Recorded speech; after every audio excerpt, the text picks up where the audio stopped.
জাতীয় পার্টি জাপার মহাসচিব পদে পরিবর্তন এনেছেন দলটির চেয়ারম্যান গোলাম মোহাম্মদ কাদের।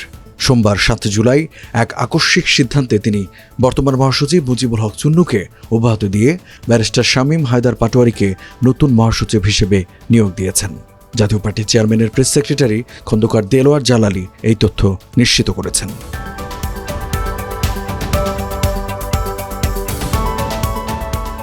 জাতীয় পার্টির অভ্যন্তরীণ রাজনীতিতে বেশ কিছুদিন ধরেই অস্থিরতা চলছিল।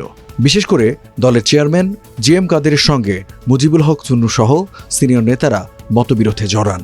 প্রেসিডিয়াম সভা আহ্বান নিয়ে চেয়ারম্যানের সিদ্ধান্তের প্রকাশ্য বিরোধিতা এর অন্যতম কারণ বলে জানা গেছে। এমন পরিস্থিতিতে জিএম কাদের দলের গঠনতন্ত্রের 20 ক ধারা ব্যবহার করে এই সিদ্ধান্ত নিয়েছেন। এই ধারা অনুযায়ী দলের চেয়ারম্যানের যে কোনো সদস্যকে কারণ দর্শানো ছাড়াই বহিষ্কার বা পদ থেকে সরানোর এবং যে কোনো পদে নিয়োগ দেওয়ার একক ক্ষমতা রয়েছে।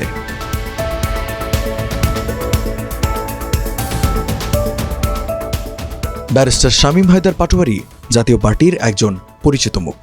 তিনি গাইবান্ধা 1 আসনের সাবেক সংসদ সদস্য, 2018 সালের উপনির্বাচনে প্রথম সংসদ সদস্য নির্বাচিত হন এবং একই বছর একাদশ জাতীয় সংসদ নির্বাচনেও জয়লাভ করেন। রাজনীতিতে যুক্ত হওয়ার আগে তিনি প্রয়াত রাষ্ট্রপতি ও জাতীয় পার্টির চেয়ারম্যান হোসেন মোহাম্মদ এরশাদের উপদেষ্টা হিসেবেও কাজ করেছেন। তিনি সংসদে বিভিন্ন জনগুরুত্বপূর্ণ বিষয়ে আলোচনায় অংশ নিয়ে বিশেষ করে মার্কিন যুক্তরাষ্ট্রের অবরোধ আরোপ, জাতীয় ঐক্যমত্যের প্রয়োজনীয়তা এবং তরুণ জনপ্রতিনিধিদের ভূমিকা নিয়ে বক্তব্য দিয়ে আলোচনায় উঠে আসেন। তার স্পষ্টভাষী এবং যুক্তিনির্ভর বক্তব্য প্রায় ভাইরাল হয় সামাজিক যোগাযোগ মাধ্যমে।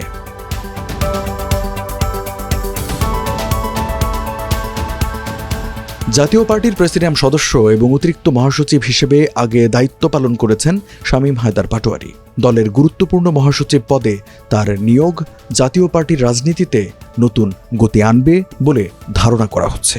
তিনি এর আগেও বৈষম্যহীন দেশ গড়ে তোলা, ক্ষমতার বিকেন্দ্রীকরণ এবং প্রাদেশিক সরকারের মতো সংস্কার এজেন্ডা নিয়ে কথা বলেছেন।